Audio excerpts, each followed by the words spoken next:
Vidya, you have left us wanting more.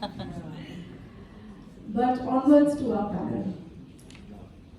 Acharya Malhotra is an oral historian and author of the critically acclaimed non-fiction books, Remnants of a Separation, and In the Language of Remembering, and the novel, The Book of Everlasting Things. Her work has won the Council for Museum Anthropology Book Award, has been shortlisted for the Sahitya Akademi Yuva Puraskar, the British Academy Book Prize, the Hindu Lit for a Life Non-Fiction Prize, the Kamaladevi Chattopadhyay NIF Book Prize, and the Shakti Bhatt First Book Prize. Have I missed anything? Asha is also the co-founder of the Museum of Material Memory. We are so lucky to have you with us today.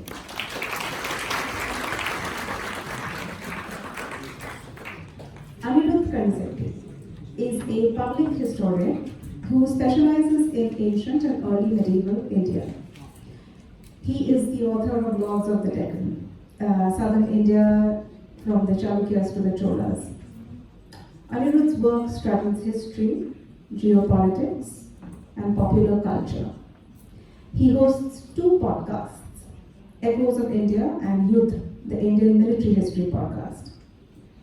Anirudh has won the Sahitya Akademi Yuva Puraskar and the Ramnath Goenka Sahitya Samman and the Tata Little Eye Non-Fiction Book of the Year Award. He also has grants from Princeton University and the India Foundation of the Arts. Welcome, Anirudh.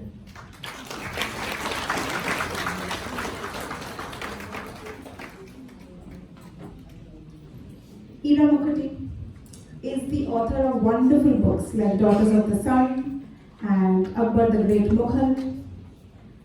Ira writes narrative history with a particular focus on the erasure of women's voices. Her upcoming book, very excited, is The Lion and the Lily, which is a history of the Nawabs of Awadh. Welcome, Ira. And finally, Madhulika Nidhi, who writes novels, travelogues, short stories. Her stories have won many awards, including the overall prize in the Commonwealth Broadcasting Association's short story competition in 2003. In 2016, Madhulika became the first Indian to be longlisted for the prestigious Sunday Times EFG Short Story Award. Madhulika blogs about classical cinema, travel, food, and history. Her latest historical novel, many of us are familiar with it, is An Unholy Drought, which is just in. So, welcome to our panel, and finally, can we have Rana here with us?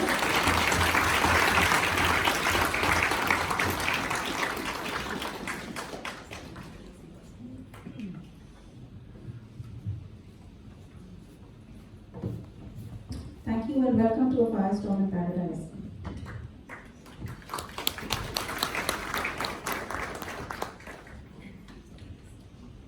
Good evening to all of you and welcome to this launch event. And congratulations, Rana, for this is a beautiful book. And for those who aren't familiar with, who have not read it, of course, so far, A Firestorm in Paradise is about a romance between one of Babu Shah's fictional daughters called Falakara and the man she falls in love with called Kaisar. And the whole story takes place in 1857, and you know what's coming. All of us know what's coming. But the way Rana Appa has sort of woven in fiction with a story, that is what really makes this book. So anyway, without further ado, I think let me start by a question to Rana Appa. And that is, my question is, where did your inspiration come from? Of course, I can understand that having written so much about the history of this period and having translated books on this period, you know the period very well. But at what point did you decide, okay, non-fiction is enough and I need to move on to fiction? So where did that come from?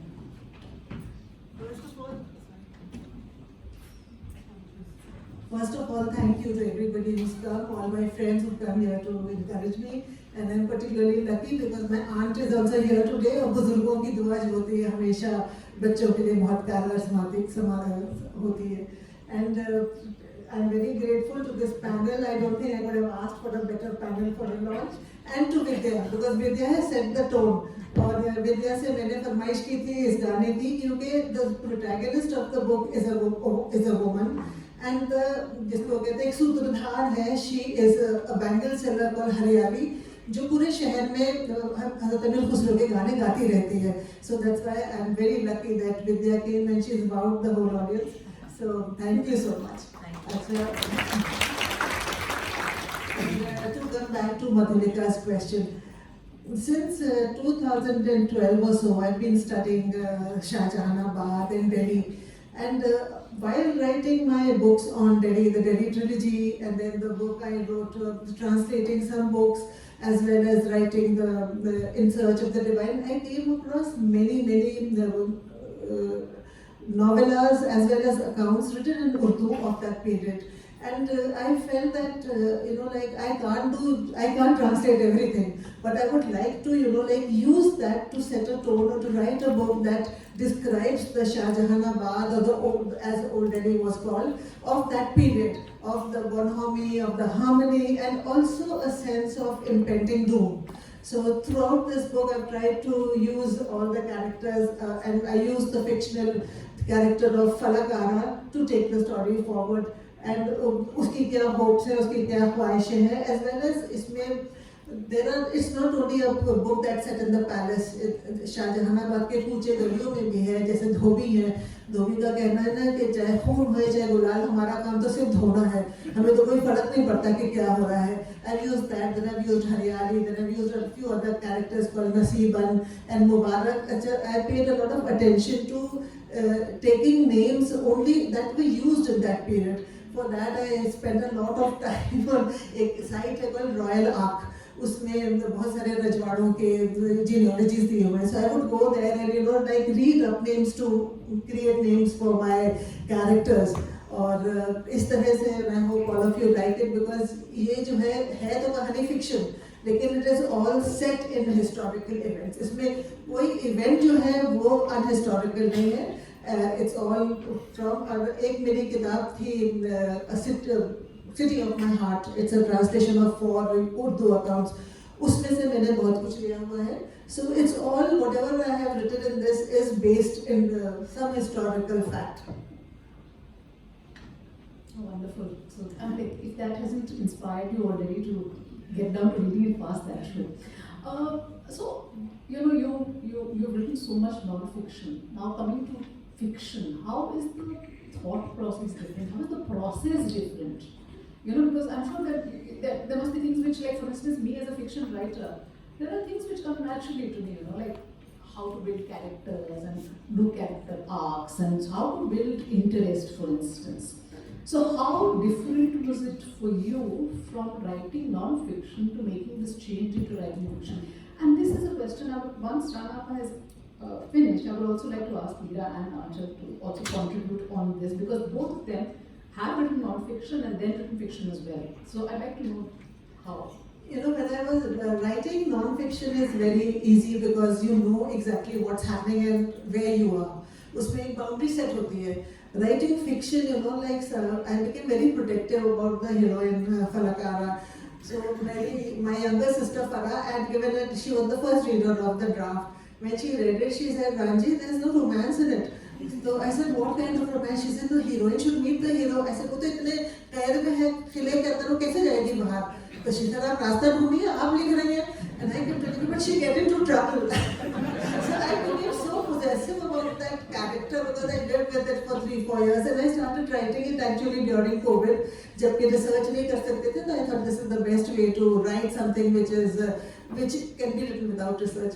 तो उस कहानी के बारे में आप जब पढ़ेंगे तो आप देखेंगे then बहुत सोचा मैंने and कि how to circumvent that point कि उनकी romance भी आगे बढ़ती चले लेकिन उसको परेशानी भी ना हुए कि किले से कहीं निकल जाए भाग जाए कुछ कर जाए. So when you read that then you'll see how I tried to bridge that point.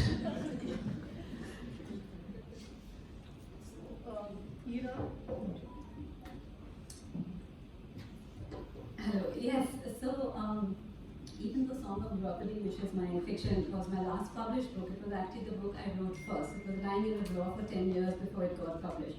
So I started writing non-fiction first. Though now when I look back on the research process I did, because it's set in the Mahabharata, it's the story of the women of the Mahabharata, I find folders listed, foods eaten at the time of the Mahabharata, the plants and birds that existed at that time. So I did a lot of research even then. See, so I think I always had this tendency to want to write well-researched books. The big difference I would say is that whereas when I was writing Song of Draupadi and I wrote about all these women, whether it was Ganga, Kunti, Draupadi, I really allowed myself to try and imbibe the spirit of the women, and I tried to channel their emotions. So I made it, it's a very strongly emotional book as far as I'm concerned. When I read it, I find that it is so full of rage, I'm surprised it doesn't burst into flames.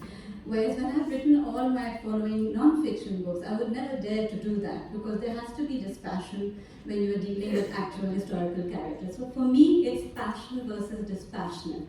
The passion is not for you to feel on behalf of the people or the events. You may create it for your readers. They may feel angry or happy, or the different emotions that a reader may feel when they're reading your story, but it is not your job to channel your historical character's emotion. You have to, as much as possible, we are all human, and God knows I fall in love with all my characters, but that is the attempt.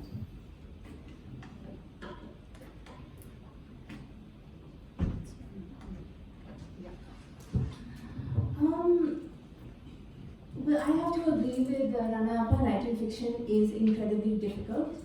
But that being said, it's incredibly fulfilling as well.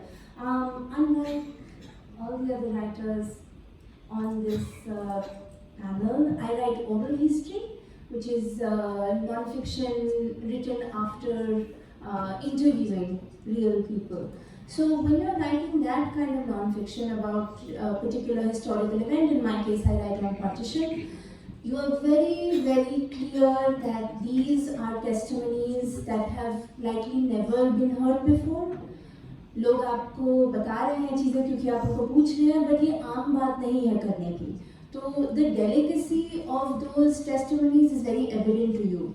And you know कि जब आप अपनी किताब में लिखेंगे उनको बदल नहीं सकते हैं, उनको alter नहीं कर सकते, उनके emotion alter नहीं कर सकते. However, there are other things you take for granted, like when I walk into someone's house to do an interview, and later when I'm writing about it, I know what the house looks like, I know what the color of the wall is, I know what they're wearing, I know what accent they're speaking in. And when you're writing fiction, these are the things that really there's such little things. लेकिन मैं तो यही सोच रही कि दीवार का रंग क्या होगा.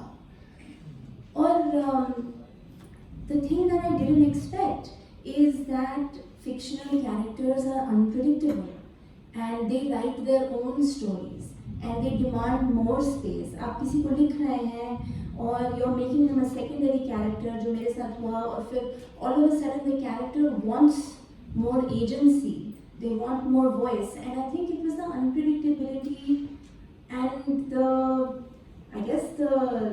agency of historical figures that really surprised me, impressed me, humbled me. Novel लिखना बहुत मुश्किल है. नहीं, सच बात है. 5 साल मैंने लगाए to write a novel, because I think inherently as non-fiction writers, I don't know, maybe it's just me, I don't think I'm very imaginative, because I rely so much on the things that I see, on real things. Thank you. That was very interesting to hear 3 different views. Now I want to hear a 4th view, but I'm obviously going to frame the question differently. Pitfalls and the challenges and the route of writing narrative non-fiction. That is something I want to talk about.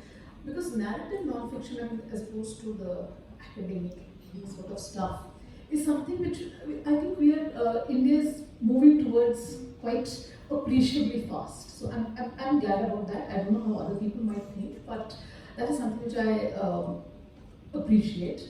So I want to ask 4 people who've written a lot of very interesting narrative non-fiction and in different styles.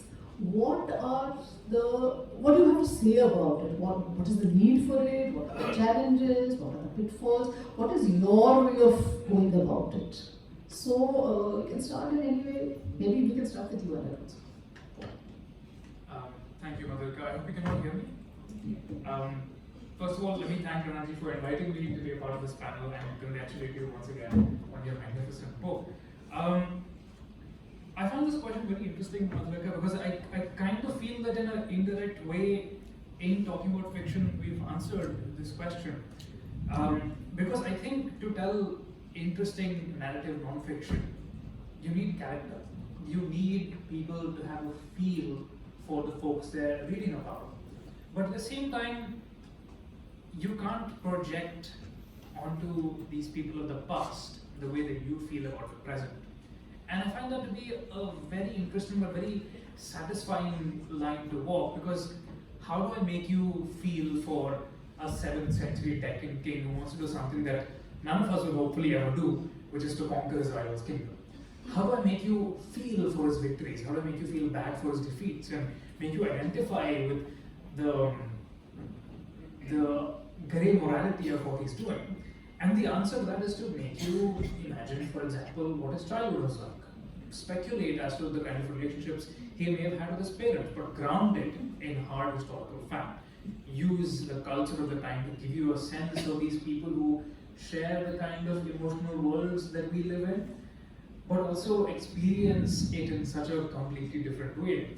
I found Anchal's note on asking the question of what is the color of the wall very interesting, because I've been recently grappling with this question as I'm writing about medieval Chola temples. Now, I'm sure many of us have seen photos of these grand granite temples glistening in the sun, but that's not what they looked like 1,000 years ago. They would have been gaudily, almost garishly colored. And this past that seems to us very often to be so clear-cut, so black and white, actually lived in vibrant shades of color. And shades of color that we might find gaudy. And I think that applies to the lives of the people in the past as well. So actually bringing that to life, I think, is the challenging and dangerous aspect of writing narrative.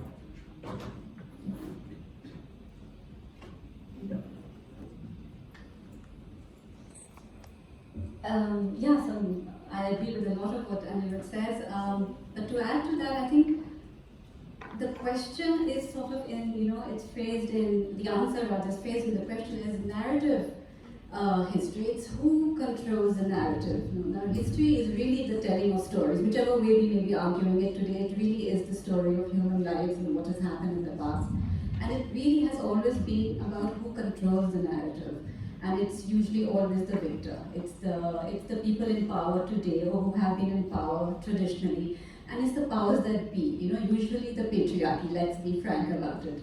So what interests me really are the untold stories, the silences. So you see events happening and suddenly you see a gap sort of, evolving around a certain event, or a silence, or a hiding away of facts, or a lessening of something that somebody has done.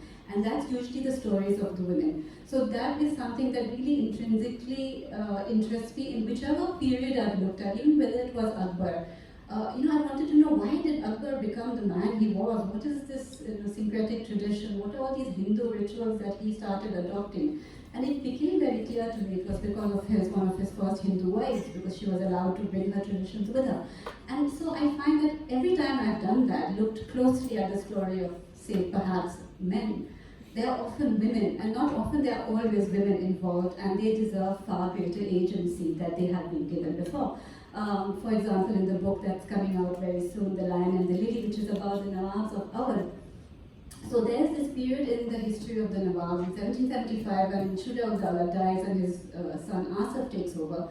And it's often written in the sense that, Asif-ud-Dawla suddenly packed up his bags, left the capital city of Faizabad and went to Lucknow because his mother was harassing him. And I was like, how very odd for a man in a Nawab to have to run away from his mother. What do they mean that he was running away from his mother? And when I started looking at the different sources and inquiring into that event, What I found was that his mother, Bahu Begum, was actually a counterpower to his. She was as powerful as he was, and he could not operate as an independent Nawab as long as his mother was there in the city. So he had to create a whole new capital city with all the repercussions that has. So a lot of my book deals with questions which have been avoided, and the British sort of skim over this event. They talk about her as this very noisy, troublesome woman, a clamorous woman who doesn't stay in the place that is designed for her. That which is also a very interesting way in which they betray their attitudes towards powerful women. So for me, really, it has been the question of looking at these silences and trying to bring in the stories that should be there, that should be recognized, and that I think we are now interested in reading about. While writing my first books, which were narrative histories, I didn't have characters to write about. I was writing on buildings.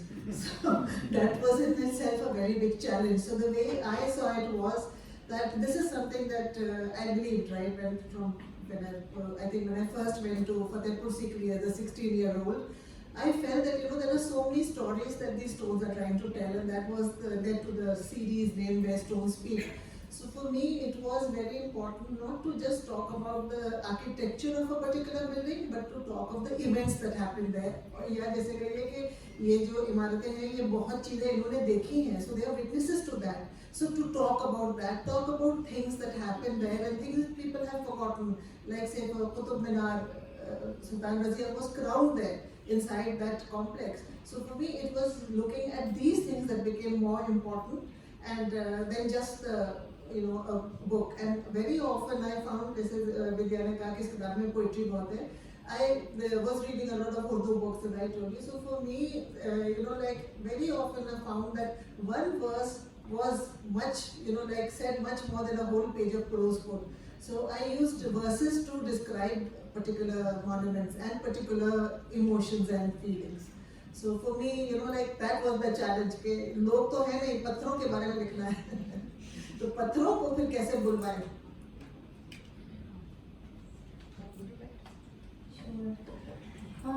Interesting that you say that, because I have a whole book about objects. Yes. Trying to make objects speak. But actually, in the writing of partition history, which is a far more recent history than any of the other ones that you have written, the history is still very much being written.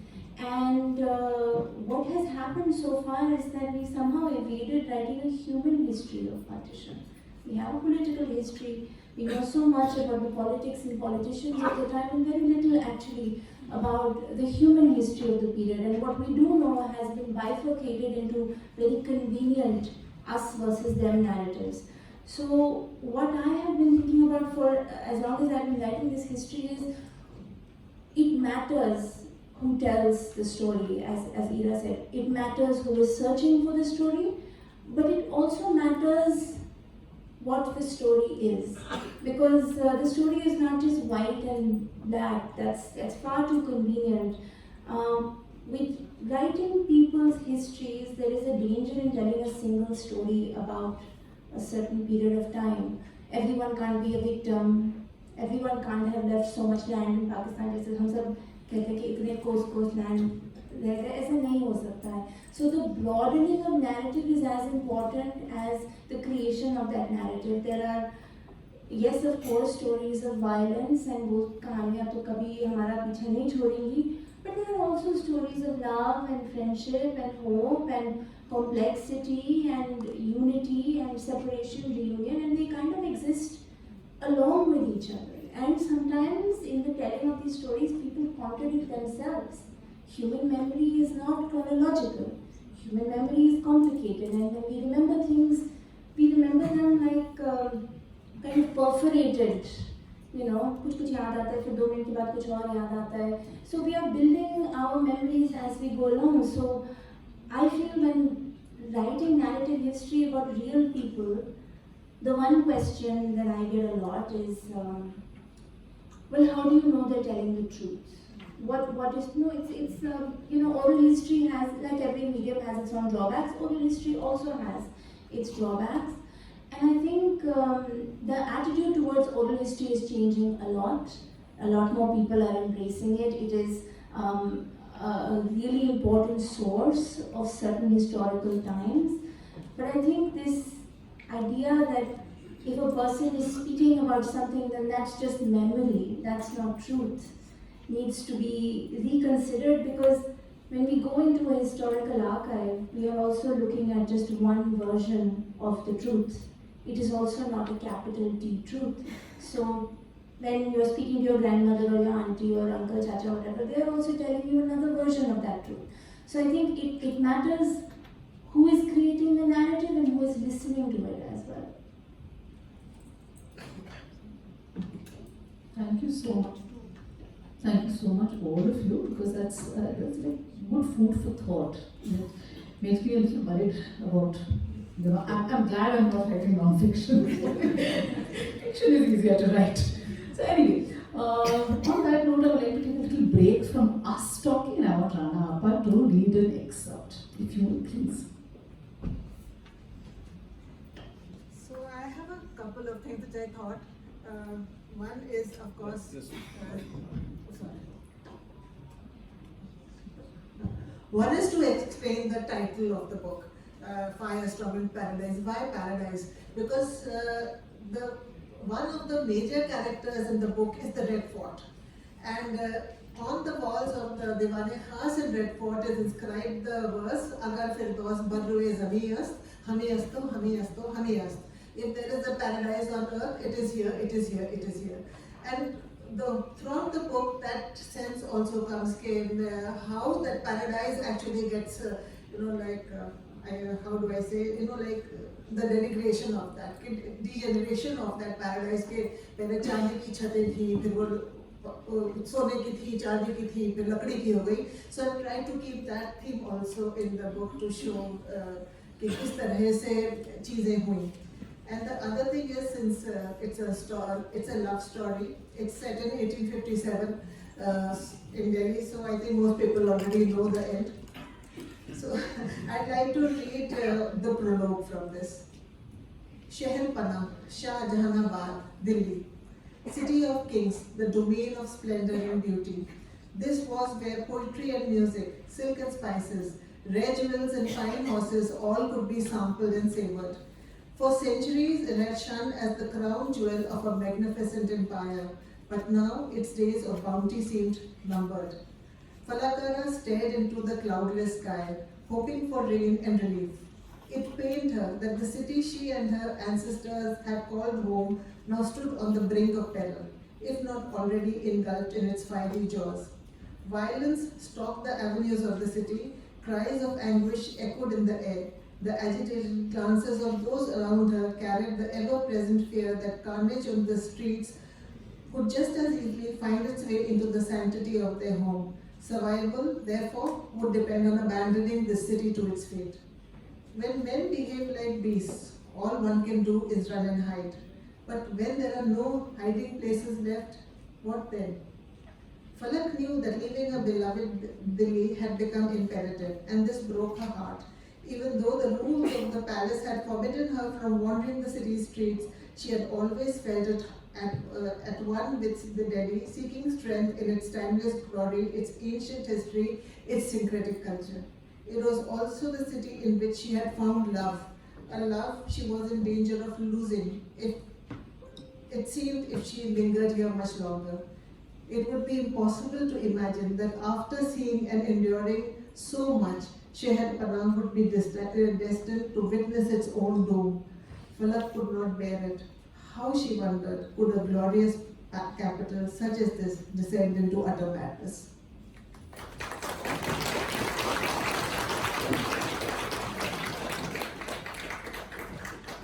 Thank you so much. This is beautiful.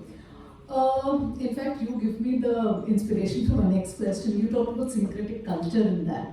And I think that is one of those things that really stands out about this book, And in fact, what I was wanting to do was to talk to you and ask you about how you did the research for this book. But especially, I wanted to ask you about doing the research of the way the syncretism comes through in the book is amazing, because there are things there which, about the Mughal court celebrating Diwali and things like that. But you know, things, there is that beautiful little description of the Rath Jaga with the moong dal badas and all that, which I thought was amazing, and you know, we don't know about that. So I wanted to ask you specially, of course, about the rest of the research which you did, but especially about the syncretic nature of the Mughal court and the family. You know, one of the reasons for writing this book was also to showcase that.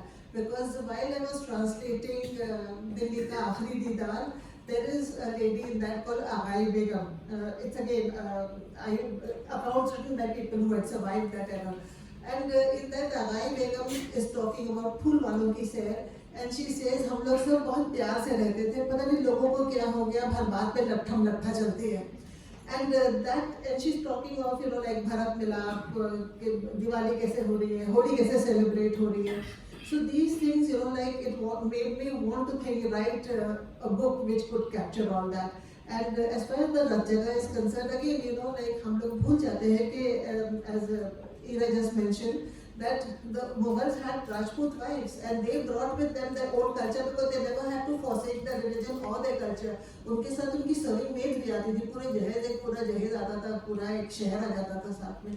So when I was reading this, again it's from Bazme Aakhir, में जश्न ताजपोशी हो रही है बहादुर शाह की, और उसमें there is this story of how the Rath Jaga जो है वो सबसे how the Rath Jaga starts. It's a 1 week long celebration of his coronation.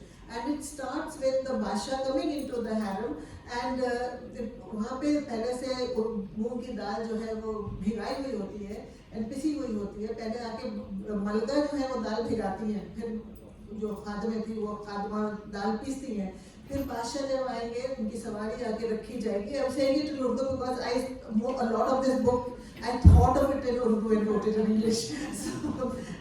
तो उसमें मतलब कि जब बादशाह की सवारी आती है, महल के अंदर रखी जाती है, कढ़ाइयाँ चढ़ाई जाती हैं, और सबसे पहले 7 बड़े जो है वो बादशाह अपने हाथ से उसके अंदर डालते हैं. तो अब when I read this, I was very surprised because I did not connect the badas to any kind of celebration or to a Mughal court. So this was, I think, 4 or 5 years ago. 2016 or 17, I think, I wrote it on Twitter and I said, okay, does anybody know what is this thing, auspiciousness associated with badas? And I was told by many people from Rajasthan के बड़े जो हैं जब कढ़ाई चढ़ती है और बड़े उसमें तले जाते हैं वो खुशी का मौका होता है. So for any त्यौहार it started by frying badas. And then one of my nieces, Nisana Nuska, from she told me कि हमारा जो गांव में जलाली, she said खाला जब क्या कहते हैं Muharram में, as many of you may be knowing, that she has observed Muharrams for 2.25 months. And उस 2.25 महीने में कढ़ाई नहीं चढ़ती है because कढ़ाई is a symbol of happiness. तो कढ़ाई नहीं चढ़ती. she said 2.25 महीने के बाद जब नमी आती है तो कढ़ाई चढ़ती है और सबसे पहले बड़े फ्राई होते हैं. So you know, then I just suddenly clicked. I said ये सारी चीजें हैं. This is what syncretism is all about. Get that give and take.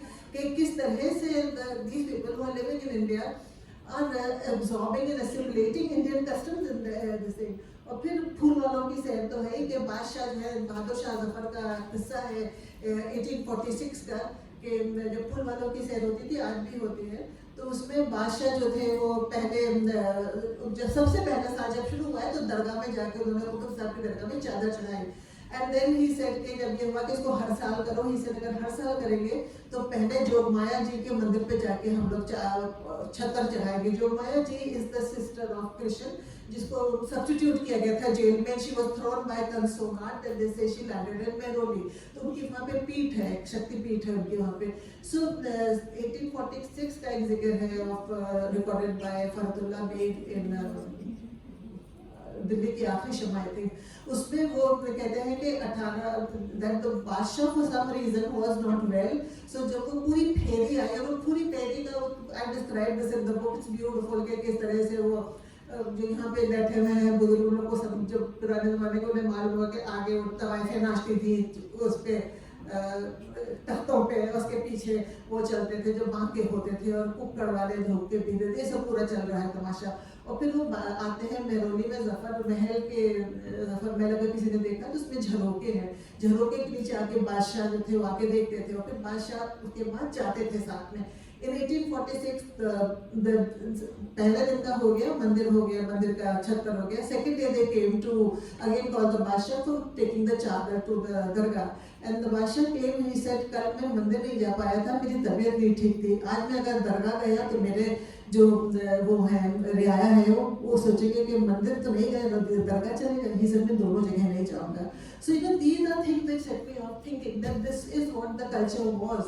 And यही कल्चर दिल्ली में, मैं पुरानी दिल्ली बहुत जाती हूँ और पुरानी दिल्ली में भी मुझे यही कल्चर मिला। मैं हमेशा, अशोक भी यहाँ बैठे हैं, सुफियान भी यहाँ बैठे हैं, मैं हमेशा कहती हूँ कि पुरानी दिल्ली अशोक और सुफियान की है।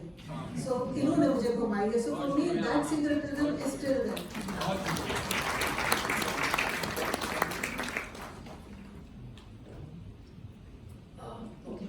So, I'm going to get you to talk some more because one thing, I've written quite a bit of historical fiction, and one problem which I always have is that I've done so much research and I've discovered so many interesting facts, and then to try and मन करके सब कुछ डालो, ये भी पता था, वो भी पता था, these people will find very interesting, I found it very interesting, let's also put that in.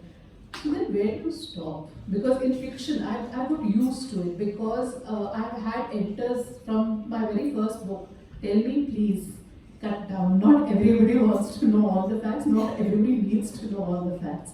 So please cut it down because not only do you have word counts to deal with, you also have readers who might get very bored, even if they enjoy history. So, and that is just me. I'm not a historian. As somebody who's a historian, as somebody who does obviously far more research than I would even think of doing, how do you handle that? How do you manage to keep a hold of that? And this is for anybody else also who might want to answer. In my case, it was my editors. मेरी बहुत लंबी meetings हुई, यश और मोतशी से एक लंबी meeting हुई थी, and certain things he said, I said ये तो नहीं हटा सकती मैं। He said अच्छा ये, I said हाँ ये हटा देंगे, इसको छोटा कर देंगे। Because होता क्या है कि as I said, इतनी ज़्यादा चीजें जो मैंने पढ़ी हैं, and of course the narrative became much more smoother after the edits, क्योंकि हम लोग जो होते हैं ना, we become self-indulgent.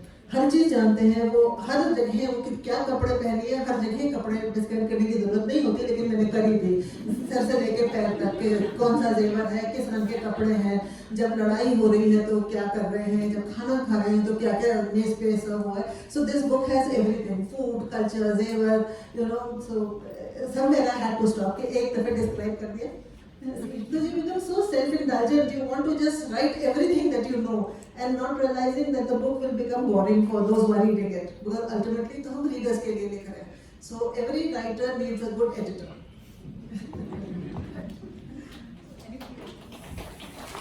Anybody else has something to talk about that? I would love to know. If I may, the very first draft of my very first book was a monstrous 140,000 words, because I had nothing to do in the beginning of the pandemic and just pushed in, as Rani said, everything I could possibly think of. And when I sent it to my editor, he ghosted me for 6 months. And then replied with a 1-page memo, in which the first point was cut out 50,000 words. And that brutal feedback was exactly what I needed to hear. He pointed out to me this line that has never really left my mind. He said that I think that as authors, you generally think that your competition is other authors. That's absolutely not the case. Our competition is Netflix. We have to make sure that what we're putting on the page is more interesting to our readers' eyeballs than tapping the end icon and hearing that didn't sound as your favorite TV show comes up.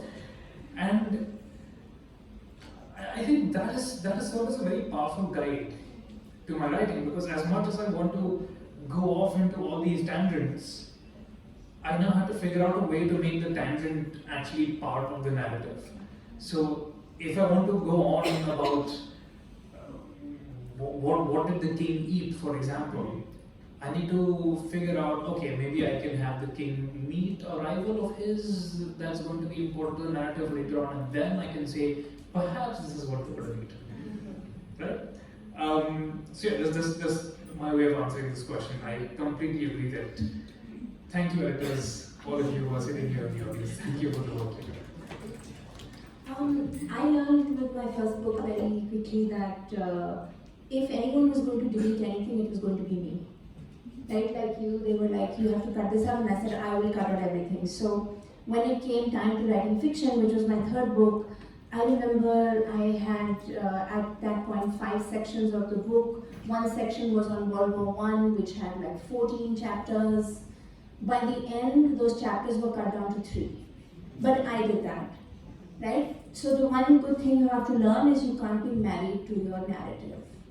The second thing I learned was it is as important to talk around the book as it is to talk about the book. So if you've done a lot of research and you have a lot of interesting things to say, use them during promotion.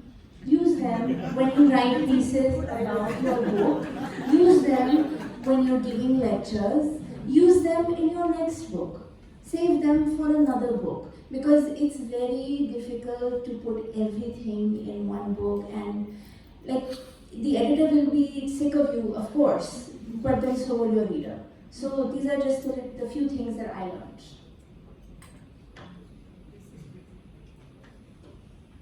I'll just add one thing to that, is that it's an impossible task. What they're saying is absolutely correct, but so impossible, because our jobs as narrative writers of narrative history is to bring that past alive for you so that you care about it. Otherwise, why would you read it?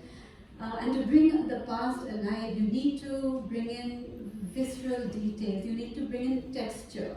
You can't just say he said, she said, and then this happened. You have to talk about the food, even though, like Anirudh is trying to find a way to talk about the food. You have to talk about the clothes. You have to talk about, what they are seeing, what they are feeling. And you also, then the other day I was talking to musicologist Catherine Schofield, who's this very famous musicologist on Indian music, and she said, if you don't write about the music, and I was like, oh my god, now I have to worry about what sounds they're listening to. So there is now far more about the music and not your character, because they can usually tell you a lot about how they want to be written.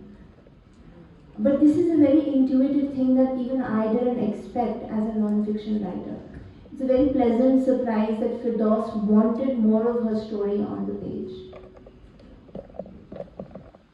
I got the mic.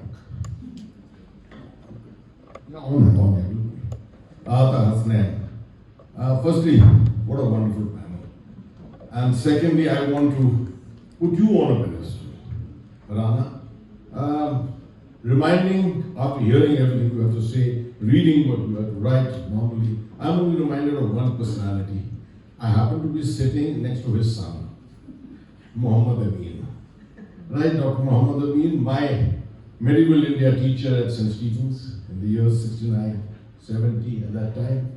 There was no one better I ever came across in my life who could capture Mughal history and then the culture of Shah Jahanabad, the humor of the court of Bahadur Shah Zafar. You should have heard the chutkalas he could render to you, make you laugh in the class at all times. Number one, I wonder what you think about the aspect of humor. Humor as a part of the Mughal court of those times. I'll come back to that. But more than that, you see, I would like you to definitely comment upon that, but I thought the manner in which Muhammad Amin Saab, the repertoire of knowledge that he had on the stories of Shah Jahanabad of those days, no one has ever actually captured them properly and put them down. I can tell you one. I was just telling Shahid Amin Saab that the concept of mango eating, आम को खाने का तरीका, ठीक है, आजकल लोग भूल गए हैं आम खाने का तरीका. And Muhammad Amin Saab, I remember him telling me कि आम तो तब खाया जाता है जब कहते हैं कि दो ठुड्डी खाया है. तो I used to wonder कि ठुड्डी क्या है. इसका मतलब कि आप आलती पालती बैठ कर और छिलके फेंकते रहे और जब तक ठुड्डी तक ना पहुंच जाए तब तक आप ये नहीं कहते हैं कि आपने एक ठुड्डी आम खाया है. Right? So that is the amount of mangoes that people in the court used to eat in those days.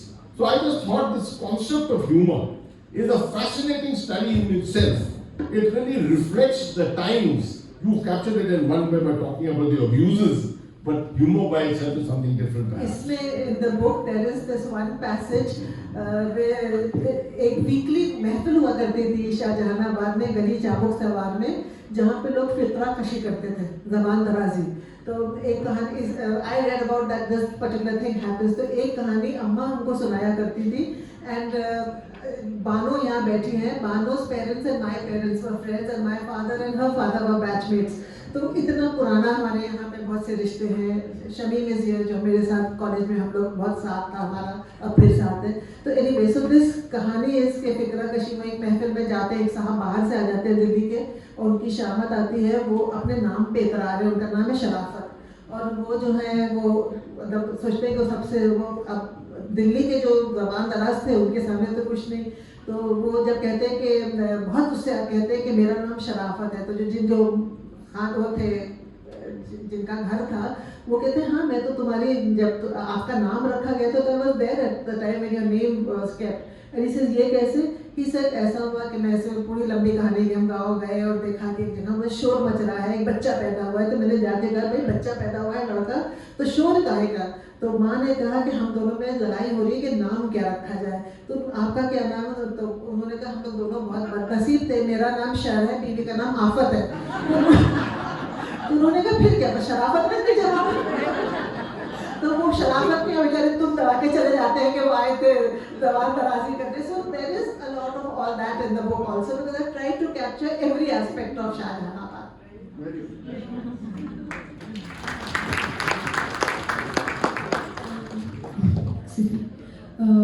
First, I'd like to say that I enjoyed this discussion a lot, very engaging, may I add. But I would like to ask a question. Earlier, there was a discussion about editing and how many words had to be put out because there's space in the book. I'm currently writing a book on the Mughal civil war between Dara and Aurangzeb. And I just for the life of me can't find enough words. It's extremely short. I really can't. I keep on trying to get references and Nicola Manucci's story himself, but I really can't even find to get enough words. And I have like 5 chapters, and I'll be able to finish it at 25 to 30,000 words at best. So how would I elongate it?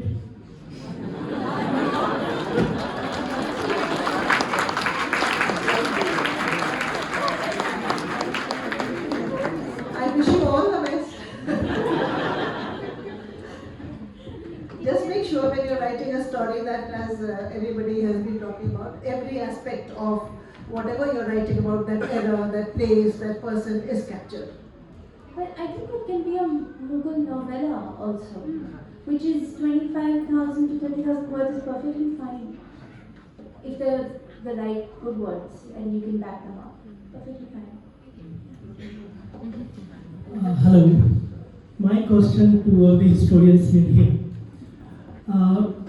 I think that that's my opinion, and we have to deal with that, because history is not, let's say, only good history or bad history. Like, history doesn't owe anything to give us only good part. We have to very much show those fault lines, those same kind of divisive forces. They must have been there that time also, right?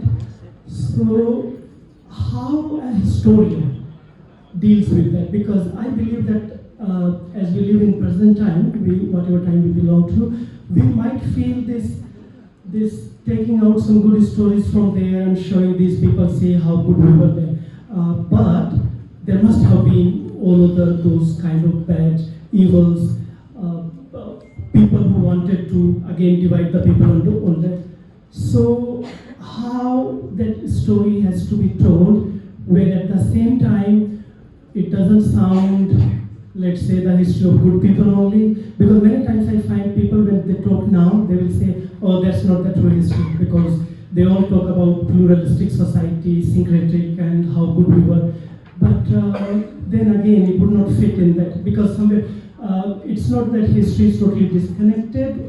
It has to connect with the present, and there must have been those Can you just connections. get down to the question, please, because Yeah, so my question is how the historian deals with these different stories, different histories, because otherwise it would not connect with today's or any present for that matter.